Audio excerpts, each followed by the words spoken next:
Queridos, a paz do Senhor, sejam bem-vindos ao nosso canal. Hoje iremos fazer o resumo da lição 9, que tem como título Paulo e sua dedicação aos vocacionados. Se inscreva no nosso canal, curta, compartilhe o nosso conteúdo. O textuário da lição diz: Olhai, pois, por vós e por todo o rebanho, sobre o que o Espírito Santo vos constituiu bispos, para apacentardes a igreja de Deus, que ele resgatou com o seu próprio sangue. Encontra-se em Atos capítulo 20, versículo 28. A verdade prática: no reino de Deus, a liderança mais antiga zela pelas lideranças mais novas. Os jovens vocacionados precisam de cuidado e zelo. A leitura bíblica em classe encontra-se em Atos capítulo 20, versículos 17 ao 34. Nós não iremos fazer a leitura em virtude de nossa proposta de resumir a lição.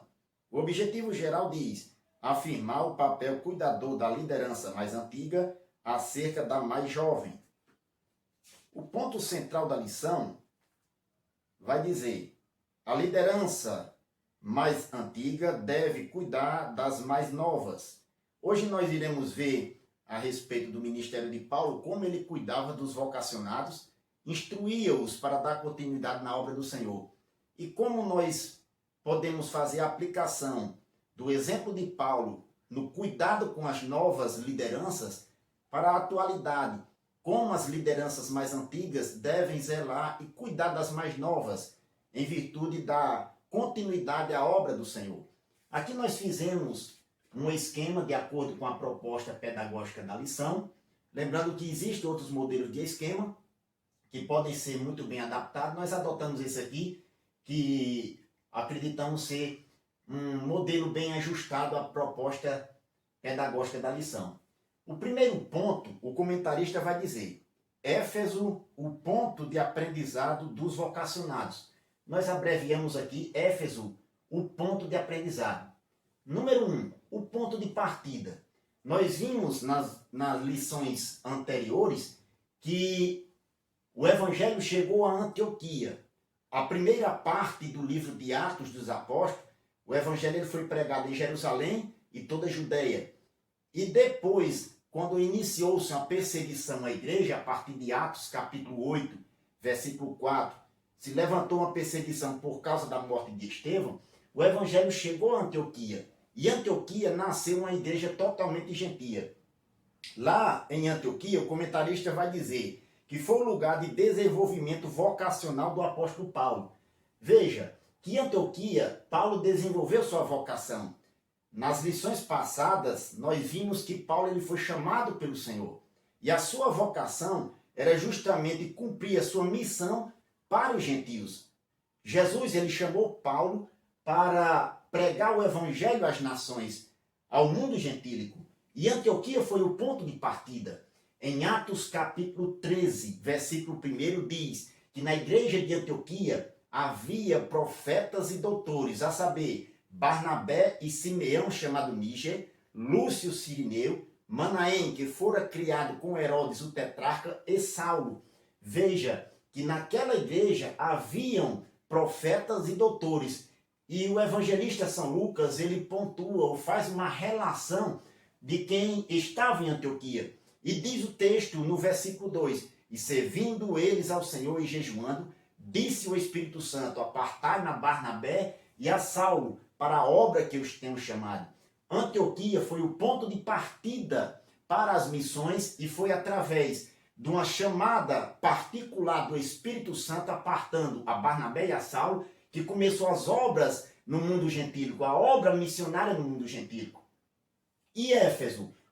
Em Éfeso foi um local estratégico para formar novos discípulos. Lá em Atos capítulo 19, versículo 10, diz que Paulo ficou 2 anos em Éfeso.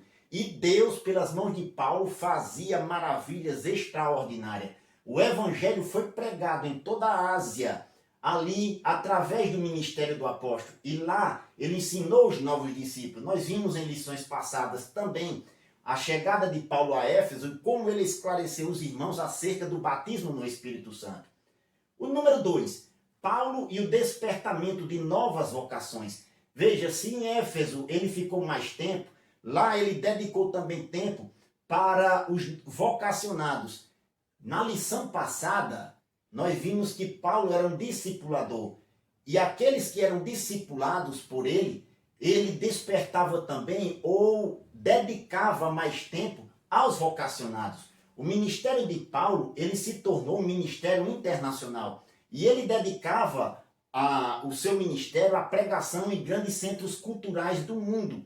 O comentarista, ele vai pontuar aqui, dizer que o Paulo arregimentou e investiu em pessoas. Paulo, ele investiu em pessoas. Observe que ele dedicou tempo aos vocacionados para preparar novos obreiros, preparar novos vocacionados para dar continuidade ao seu ministério. Por isso que ele investiu em pessoas. Nós trouxemos aqui 2 exemplos por conta de nosso espaço. Timóteo, lá em 1 Timóteo capítulo 1, versículo 3, nós também comentamos na lição passada, que Paulo rogou a Timóteo que ficasses em Éfeso, para advertires alguns que não ensinem outra doutrina. Em Atos capítulo 20, versículo 4, o comentarista, ele acrescenta mais alguns cooperadores de Paulo, que Paulo investiu também nos seus ministérios. Observe, além de Timóteo, Sópater, Segundo, Trófimo, Tíquico, diz também Tito, Aristarco, Filemon e Gaio. Tito ele deixou em Creta, e diz o texto, para que pusesses em boa ordem as coisas que ainda restam, e de cidade em cidade estabelecesses presbíteros. Observe que Paulo, no seu ministério, ele investiu em pessoas vocacionadas para a obra. No caso específico de Timóteo e de Tito, Timóteo ele deixou em Éfeso, o local onde ele mais passou tempo no seu ministério e dedicou ao ensino naquela cidade. E Tito, ele deixou na ilha de Creta, justamente para também organizar a obra ali e estabelecer presbíteros, ou seja, dar continuidade à obra que eles tinham começado. Bendito seja o nome do Senhor. O número 3, Paulo, um mestre inspirado. Todo o ensinamento do apóstolo era inspirado pelo Espírito Santo. O próprio Senhor é quem entregava as mensagens a Paulo e o inspirava para que ele dedicasse o seu ministério a pessoas, a formar novas lideranças. Para o caso dos vocacionados, os que o ouviam, diz o texto, o comentarista fala, a boa vontade de seus filhos na fé, para com o aprendizado do Evangelho, tinham Paulo como mestre. Lá na segunda carta aos Coríntios, capítulo 2, versículo 17, diz Paulo àquela igreja, porque nós não somos como muitos falsificadores da palavra de Deus. Antes falamos de Cristo com sinceridade, como de Deus na presença de Deus. Observe, eles falavam de Cristo com sinceridade. Era uma autenticidade no seu ministério que ele ensinava as pessoas, não somente na palavra, no ensino, mas na prática cristã. Em Gálatas capítulo 1, versículo 8 ao 12, diz o final do texto no verso 11, mas faço-vos saber, irmãos, que o evangelho que por mim foi anunciado não é segundo os homens, porque não recebi de homem algum, mas pela revelação de Jesus Cristo. Note que o ministério de Paulo, toda a instrução era inspirada pelo Senhor, recebida diretamente do Senhor. E uma prova disso são as cartas pastorais, que é citada aqui na lição pelo comentarista. As cartas pastorais são em número de 3. 1ª e 2ª Timóteo, que Paulo ele escreve justamente a Timóteo, que ele deixou em Éfeso, e Tito. O segundo ponto, diz o comentarista, o legado doutrinário de Paulo para os novos líderes. Nós colocamos o legado doutrinário de Paulo. O comentarista ele diz, o número 1, a advertência de Paulo a respeito dos judaizantes e dos gnósticos. Aí ele fala a letra A, quem eram os judaizantes, e a letra B, quem eram os gnósticos. Nós abreviamos aqui a advertência de Paulo a respeito. Primeiro, os judaizantes, depois os gnósticos. Primeiro, quem eram os judaizantes? Os judaizantes eram os judeus que receberam a mensagem cristã e eles aceitaram a Cristo. Mas eles, de certa forma, não aceitavam a liberdade que os gentios tinham dentro do cristianismo. Eles não aceitavam a liberdade gentia. A salvação para eles era necessário que os gentios observassem a lei mosaica, as práticas dos ritos mosaicos. Observe, o comentarista ele pontua aqui. O primeiro, a prática da circuncisão, a guarda sabática, a observância dos ritos que envolviam datas e comidas. Queridos, observe, um dos problemas que a igreja enfrentou foi justamente o ensino dos judaizantes, que era conflitante com a mensagem cristã pregada pelos apóstolos, em especial pelo apóstolo Paulo. Os apóstolos, lá no Concílio de Jerusalém, em Atos capítulo 15, eles combateram esse ensino e eles trataram justamente do problema do rito mosaico, que foi um problema na igreja cristã. Eles queriam que os gentios observassem a lei de Moisés para ser salvo. E Paulo, lá em Gálatas capítulo 2, versículo 14, ele fala uma repreensão para o apóstolo Pedro lá em Antioquia. Diz o texto: se tu, sendo judeu, vives como gentio e não como judeu, como obrigas os gentios a viverem como judeus? Observe que ele repreende a Pedro na presença de todos. Foi justamente pela dissimulação de Pedro em relação aos gentios. Quando Tiago mandou alguns lá na igreja de Antioquia, e Pedro estava presente, comia com os gentios naturalmente. Mas quando chegou os judeus da parte de Tiago, ele começou a dissimular, e diz o texto que até Barnabé se deixou levar pela sua dissimulação. E lá em capítulo 3, versículo 11, ele diz: é evidente que pela lei ninguém será justificado diante de Deus, porque o justo viverá da fé. A advertência sobre os judaizantes, Paulo ele advertiu os vocacionados para que tomassem cuidado. Mas também existiu o ensino dos gnósticos. O que era o gnosticismo? O gnosticismo ele surgiu antes do cristianismo, mas dentro do cristianismo ele trouxe elementos filosóficos para a fé cristã. A palavra gnóstico vem de gnose, que é o grego para conhecimento. Eles acreditavam que a salvação se dava por um conhecimento místico, esotérico. E este tipo de ensinamento veio para dentro do cristianismo. Elementos filosóficos acrescentados à fé cristã. Um outro ponto interessante é que eles acreditavam num ser superior transcendente que era puramente espírito. E talvez por isso eles acreditavam que tudo que era relacionado ao espírito era bom e tudo que era relacionado à matéria era mal. Por isso que um dos ensinamentos, o espírito era mais importante que o corpo. Então, o corpo era mal, o espírito era bom. E eles ensinavam isso. Eles também, através da crença que a salvação era por meio de um conhecimento místico, eles banalizavam a graça de Deus. Paulo combateu esse tipo de ensinamento, por exemplo, lá na primeira carta aos Tessalonicenses, capítulo 5, versículo 23.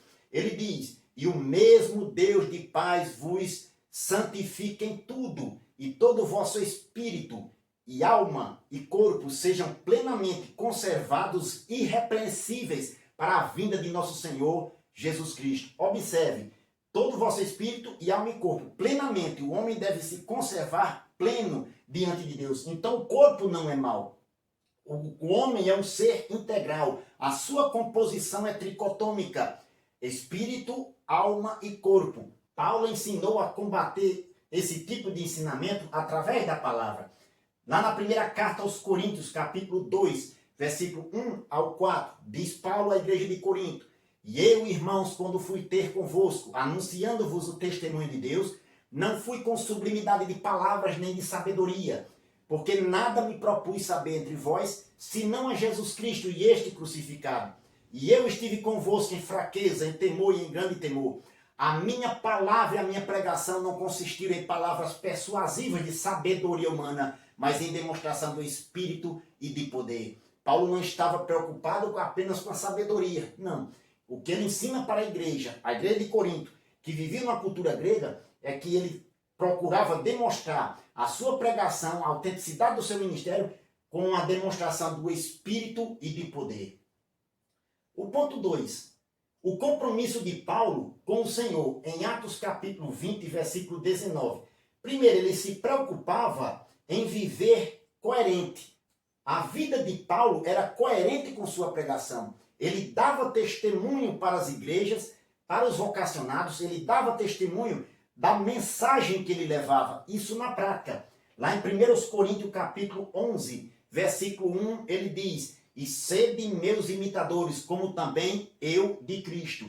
Em Efésios capítulo 5, versículo 1, ele fala para aquela igreja: sede imitadores de Deus como filhos amados. Observe, imitar a Deus como filho. Se o Senhor nos adota como filhos, depois que nós nos arrependemos do nosso pecado, é evidente que nós devemos obedecer a Deus, seguir a sua palavra, imitar a Deus. E Paulo, ele fala isso aqui. Lá em João capítulo 1, versículo 12, ele diz: mas a todos quanto receberam, deu-lhes o poder, a autoridade, de serem feitos filhos de Deus, aos que creem no seu nome.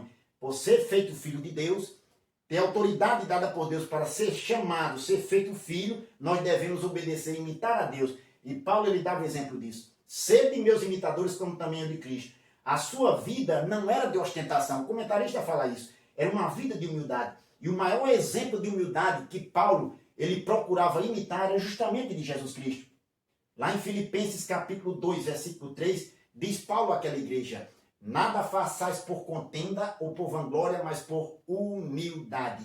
Cada um considere os outros superiores a si mesmo. O primeiro conceito que Paulo dá de humildade nesse texto é considerar os outros superiores a si mesmo. O segundo conceito: não atente cada um para o que é propriamente seu, mas cada qual também para o que é dos outros. Ou seja, não considerar os seus próprios interesses mais o que é dos outros. E o exemplo de Jesus Cristo, ele diz que sendo em forma de Deus, não teve por usurpação ser igual a Deus, mas aniquilou-se a si mesmo, tomando a forma de servo e fazendo-se semelhante aos homens. Observe que Paulo, ele tinha uma vida de humildade e o exemplo dele era de Cristo. O exemplo de humildade de Paulo era o exemplo que ele seguia do Senhor Jesus. O maior exemplo de humildade que já existiu. Bendito seja o nome do Senhor. O número 3. Paulo apela aos líderes. Ponto 1. O desprendimento do obreiro para a obra. O comentarista diz sobre o desprendimento do obreiro para realizar a obra de Deus, em Atos capítulo 20, versículo 24. Nós abreviamos aqui o desprendimento do obreiro para a obra. Primeiro, desapego material. Observe que o exemplo de Paulo, que ele dá para os obreiros, é justamente não se apegar a algo material ou às coisas materiais. Ele diz: mas em nada tenho a minha vida por preciosa, contanto que cumpra com alegria a minha carreira e o ministério que recebi do Senhor Jesus para dar testemunho do Evangelho da graça de Deus. Lá em 1 Timóteo, capítulo 6, versículo 7, ele diz: porque nada trouxemos para este mundo, e manifesto é que nada podemos levar dele. Tendo, porém, o sustento com que nos cobrimos, estejamos com isso contentes. Observe que o ensino de Paulo é coerente com a instrução do Senhor lá no Sermão do Monte. Em Mateus capítulo 6, versículo 24, disse o Senhor Jesus: ninguém pode servir a dois senhores, porque ou há de odiar a um e amar o outro, ou se dedicará a um e desprezará o outro. Não podeis servir a Deus e as riquezas. Numa tradução mais livre, Deus e as riquezas. O obreiro, ele tem que ter um desapego material. E outra, segunda coisa que o comentarista fala: depender de Deus. O obreiro, ele tem que estar na dependência de Deus para tudo. Dependência de Deus. O ponto 2, o cuidado pessoal do obreiro. Na caminhada ministerial, nós temos que ter alguns cuidados. Paulo, ele faz do seu testemunho, dá testemunho para os obreiros, para mostrar que o obreiro ele também deve cuidar de si mesmo. Primeiro, na caminhada ministerial, em Atos capítulo 20, versículo 28, está na leitura bíblica em classe, que diz o texto: olhai, pois, por vós e por todo o rebanho. Observe, primeiro, olhar por vós. Quer dizer, o obreiro ele tem que observar a sua vida, ter cuidado na sua vida. Para ter cuidado na sua vida pessoal, o obreiro deve zelar pela sua saúde. O comentarista, ele fala isso aqui dizendo o seguinte: o obreiro, ele deve cuidar da sua saúde física, emocional e espiritual. Ou seja, sua saúde biológica, física, a saúde psicológica ou emocional e a saúde espiritual também. Lá em 1 Timóteo capítulo 4, versículo 16, disse Paulo a Timóteo: tem cuidado de ti mesmo e da doutrina. Persevera nestas coisas, porque fazendo isso, te salvarás tanto a ti mesmo como aos que te ouvem. Observe, o obreiro deve zelar, ter cuidado pessoal, tanto consigo como com os que ouvem a ele. Por isso a advertência de Paulo, ou a instrução dele para aquele obreiro. Tem cuidado de ti mesmo e da doutrina. Eu acrescentei aqui um subsídio que aprendi com o pastor Elinaldo Renovato, que também é um comentarista das lições bíblicas, é o nosso pastor aqui da igreja.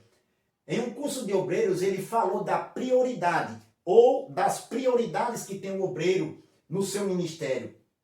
Número 1, o obreiro deve dar prioridade a Deus. Deus ele deve estar como prioridade em sua vida pessoal, em todas as circunstâncias, em todos os momentos da vida. Deus não dá o primeiro lugar do coração do homem a ninguém. O número 2, o obreiro deve cuidar de si próprio, da sua própria pessoa. Por isso que Paulo ele fala para Timóteo, tem cuidado de ti mesmo. Em 1 Timóteo capítulo 4, versículo 16. Terceiro, o obreiro deve cuidar de sua família. Em 1 Timóteo capítulo 5, versículo 8, disse Paulo a Timóteo, se alguém não tem cuidado dos seus, principalmente dos da sua família, negou a fé e é pior do que o infiel. E o número 4, mas não menos importante, a igreja. O obreiro deve ter cuidado com a igreja. Em 1 Timóteo capítulo 3, versículo 5, diz Paulo para Timóteo escolher os bispos, a instrução que ele dá na escolha dos bispos presbíteros. Porque se alguém não sabe governar a sua própria casa, terá cuidado da igreja de Deus?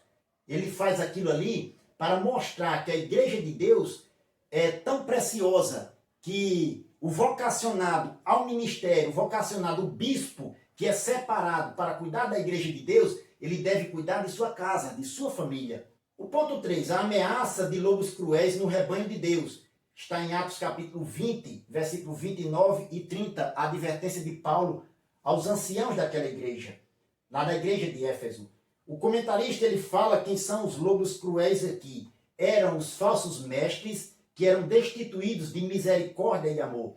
E a advertência de Paulo para os líderes daquela igreja de Éfeso era justamente para que os obreiros eles tivessem o compromisso de cuidar do rebanho, tivessem cuidado contra os lobos cruéis, que eles iriam introduzir heresias, introduzir falsos ensinos, que não perdoariam o rebanho. Bendito seja o nome do Senhor. Queridos, nesta lição nós aprendemos que, como Paulo, ele tinha um cuidado especial pelos vocacionados, para instruí-los como se deve cuidar da obra de Deus, da obra do Senhor. Nós também precisamos aprender com o apóstolo Paulo. Assim como ele preparou novas lideranças para dar continuidade à obra do Senhor, nos dias atuais, nós devemos aprender com as lideranças mais antigas. Elas têm uma responsabilidade para ensinarem novos vocacionados, novos obreiros, para darem continuidade à obra do Senhor. Como fez Paulo no passado, instruindo novos obreiros, instruindo novos vocacionados. As lideranças da atualidade, as mais antigas, têm também um papel importante. Devemos dar continuidade à obra do Senhor, ensinando as mais novas para que eles deem continuidade à obra do Senhor. Que Deus possa lhe abençoar em nome de Jesus.